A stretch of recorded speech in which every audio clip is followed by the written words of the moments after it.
Okay, so the scene is ready and we can now do some pretty picture out of it. So yeah, this time I want to look more into the Eevee settings, and I want to show you how you can have a really nice render results with Eevee, whether you want to use it for animation or more cartoonish look where you don't need that realistic ray tracing. So let's switch to the render settings right here, and you can see by default the render engine is Eevee.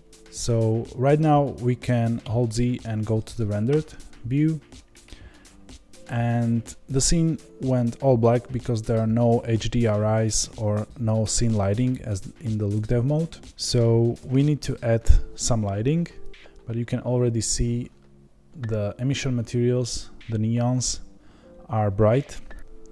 So we can start by adding some light here, and let me just reset the cursor. So Shift S and cursor to world origin,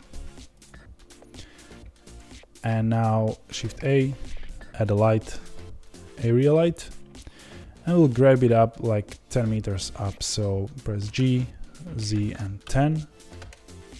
So it's really up high. And right now we can position it a little bit better. And since I want to have this view, this isometric view in the final render, I want to position it directly opposed to the camera. So let's change the pivot point to the 3D cursor and rotate on the X 45 degrees, R, X 45 and minus. I want to go to the other side. And right now just press R, Z and rotate 45 degrees on the Z axis. So if we will have this type of view, the light will be perfectly opposite to the camera. And right now we need to edit some settings on this light, so go here to the light tab, and first of all select the color. I will give you an exact hex so you have the same scene as I do. So it's 7ED7FF.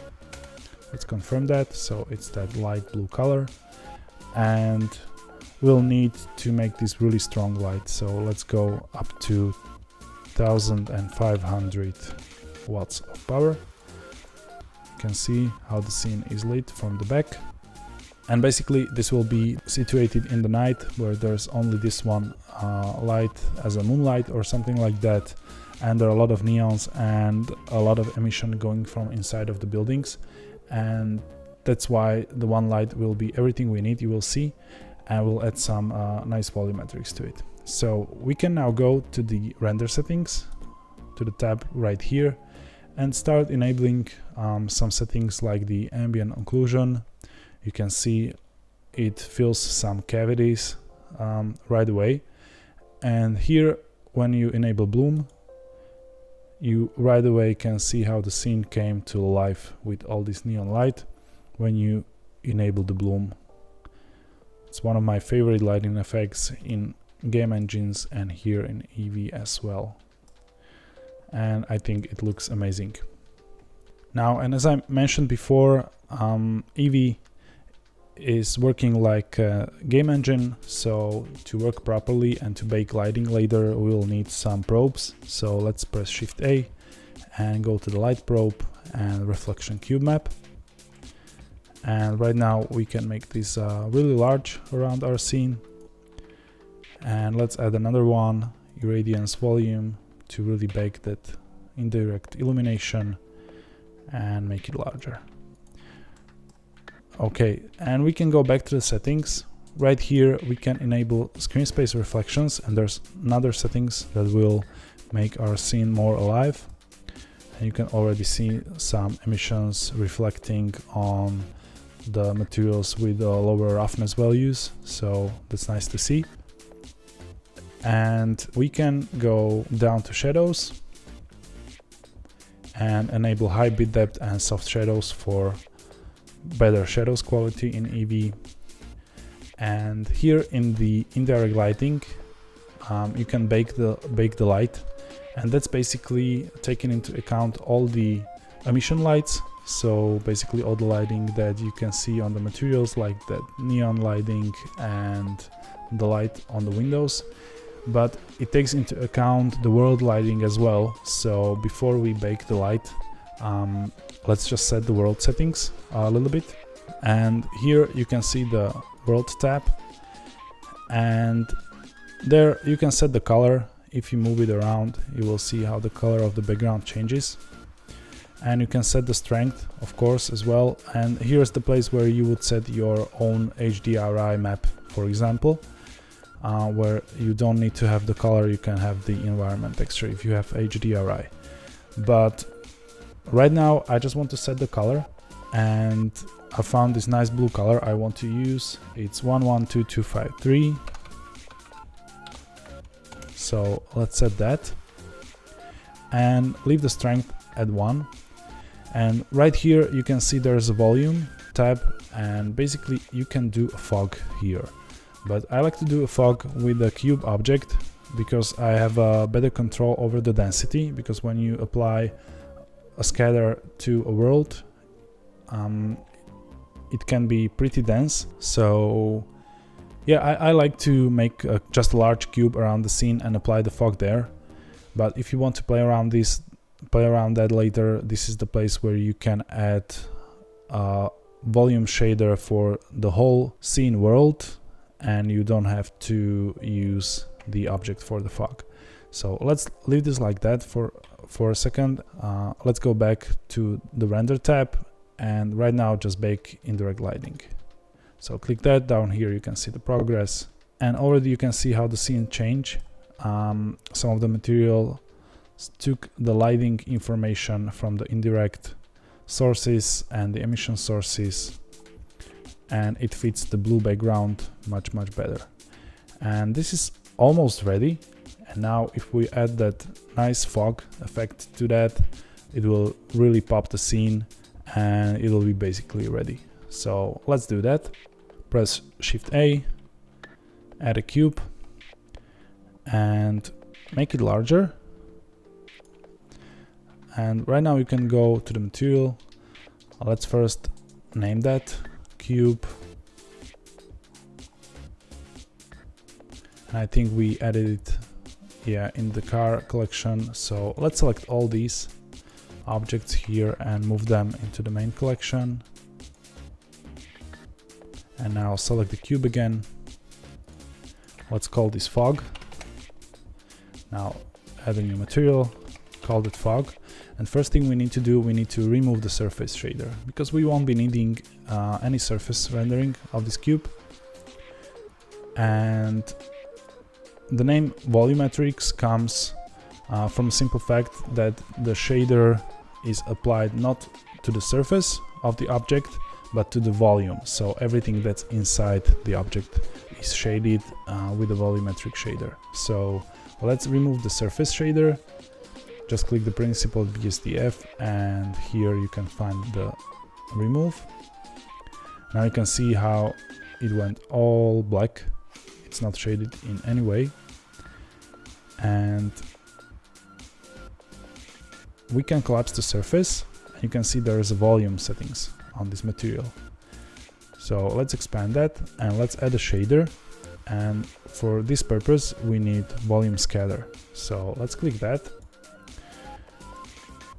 And you can already see it simulates some kind of fog, some kind of volumetrics.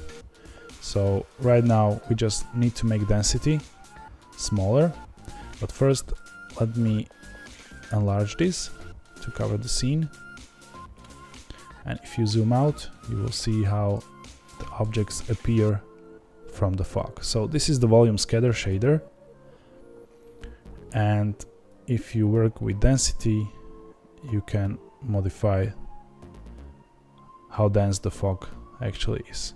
And I want to go really small here, something like 0.05, or maybe even lower, 0.025, just to have that little volumetric touch. And basically this is the settings I've used in the original render. So this is the basic Eevee setup I did, and if you go over some settings, and you can enable screen space refraction, there's a checkbox for here, and that basically covers the refraction of the transmissive material I was talking about.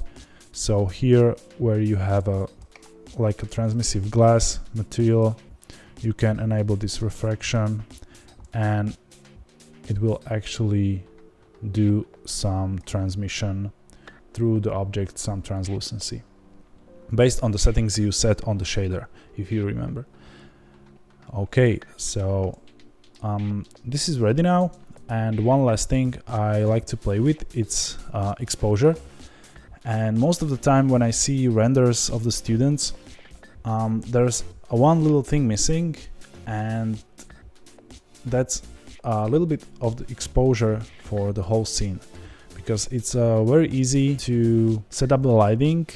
Your eyes will get comfortable with what you see, and you forgot that maybe the scene is a little bit too dark or something like that. So it's always good to go to the color management tab right here and play with the exposure. So you can ramp it up a little bit, and here I wouldn't go that much because this is a dark scene, but maybe a little bit, something like 0.5 will help to really bring out some details around. And since this is a volumetric scene where there's a lot of fog, I think a higher contrast would help. So you can bring up the exposure and then play with the look, and you can set this to something like medium high contrast. So you can see the shadows went a little bit darker, but not too much. And this is the final touch I think the settings needed to really make this pop. Now we'll do some rendering, and I want to do an Eevee render and the Cycles render as well, so you can compare them maybe. And also I want to show you some really useful setting. So first of all, let's set up some camera, and if you have that ISOCAM plugin installed, you can click it just right here. If not, you can search for how to set up the camera in the episodes before and set up some basic ISOCAM. So let's select the game ISOCAM here, and let's modify the output here in this tab, and let's give it 1600 and 1200, and maybe move camera up a little bit. Okay. And maybe we can disable that reference image there, so search for empty. If you have too much objects here, you can always use the search bar here and just search for empty. And yeah, just deactivate all of those. Right now we can go to the render tab, render result, and switch to render display mode to image editor, so it's rendered here, not in a new window. And if you press F12 and wait a second, there's your Eevee render lighting fast. So that's why this is perfect for animation, because if you look at how beautiful this is basically, and it's rendered in a second. So if you have a 250 frame animation, that's like 250 seconds to render, and you can make really fast animation prototypes and animation for your client websites and other projects. And from my own experience, Eevee itself creates amazing opportunities for me to work on a project that I wouldn't be able to work before with only Cycles. So this is the Eevee rendering, and you can save this image by clicking Shift S and saving the render. And right now let's do the Cycles render and just switch back to the layout. Let's make a frame here so we don't render in the preview anything else than there's in the camera. So Control B and drag around the camera view. And right now if you switch to the look depth view, it's still that HDRI we had that before. But you can enable the scene lights and the scene world as I've shown you in the episode before, and you basically get the same results than in the render tab. And this is completely amazing when you're working on a cycles render and need a quick previews of some lightings and some reflection and actually how the scene works as a whole. Because when you go now here into the render tab and switch to the cycles, don't forget to switch to the GPU if you can. You can now go to the camera and switch to the render preview and have a cycles render.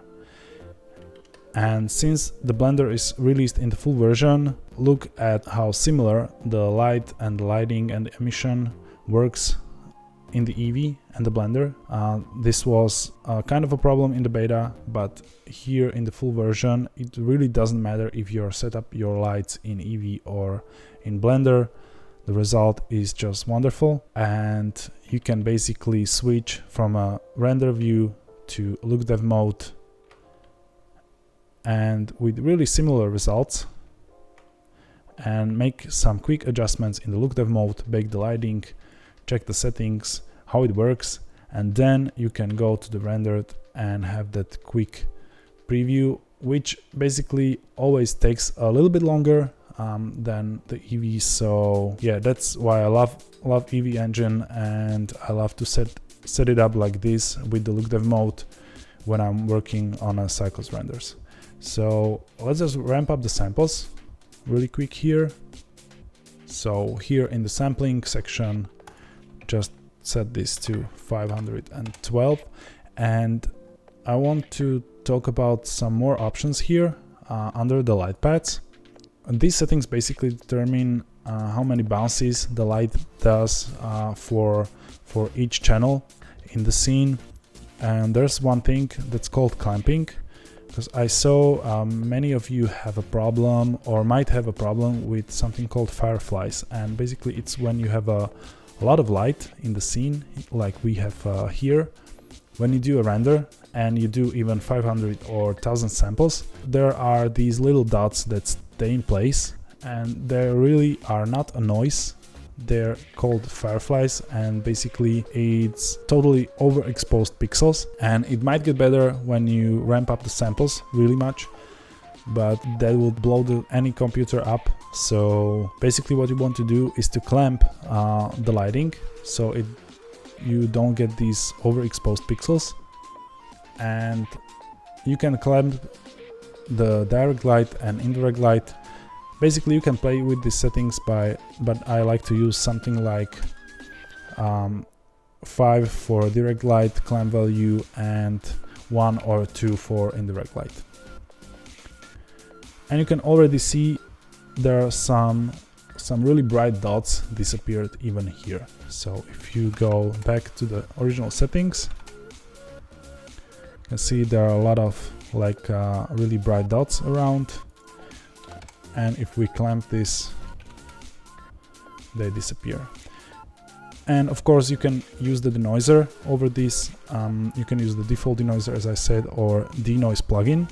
I had a problem to run the denoise plugin on a Mac computer, and basically it works best with the NVIDIA, of course. So yeah, if you have a NVIDIA GPU, no problem to run the denoiser. If you don't, then you can go to the view layer, scroll down, and enable the standard denoising.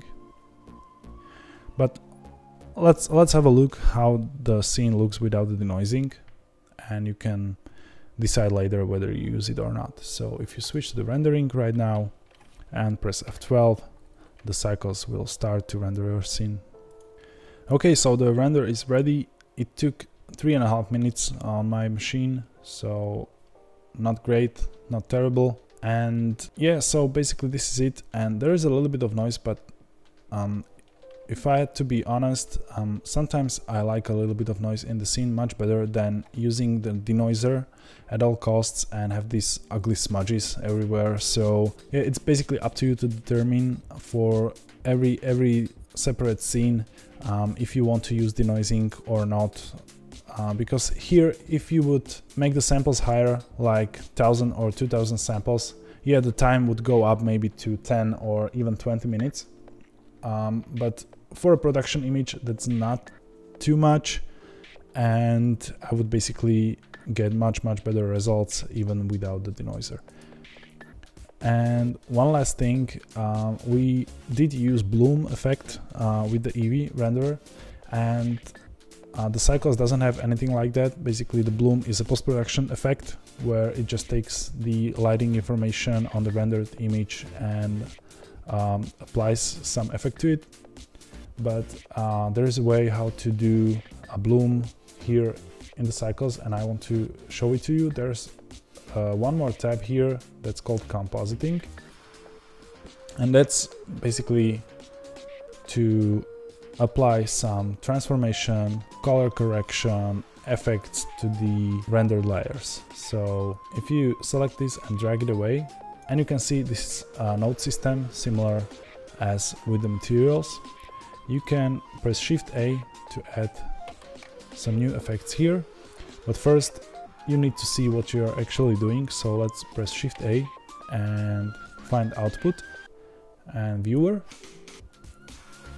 And yeah, you can just connect the image there and it will show in the background. You can move it though. You can always go to the properties of the viewer here, select the view and make it fit, and you can of course move it a little bit so you have a better view of your scene. And this is a good thing because when you're working with the nodes and zoom in and out, the image stays in place. So this is basically very handy.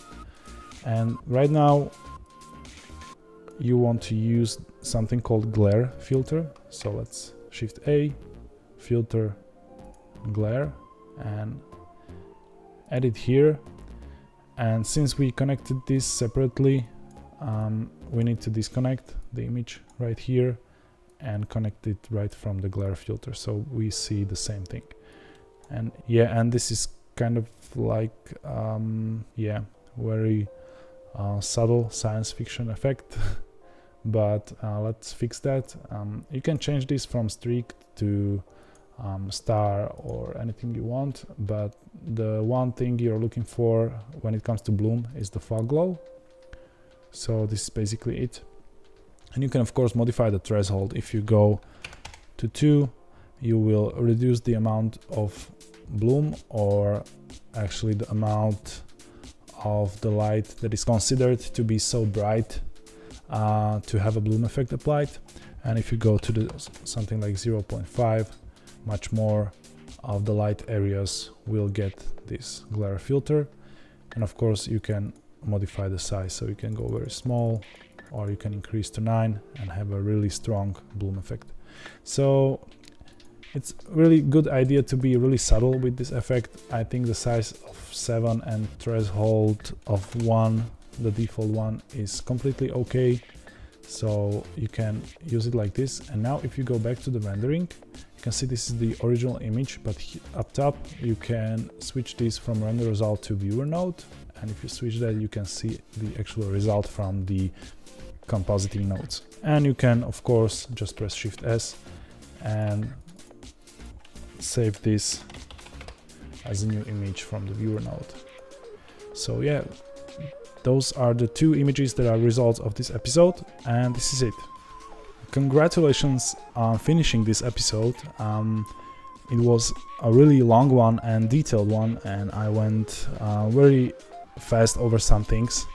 So it was definitely much more challenging thing than the episode 2 and 3. So I hope you enjoyed it and you will have a good result. I'm looking forward to see what you created in our Slack group or on your Instagram profiles. So I love it when you share your work out there. So can't wait to see what you create, and see you on the next episode. Congratulations again. Good job.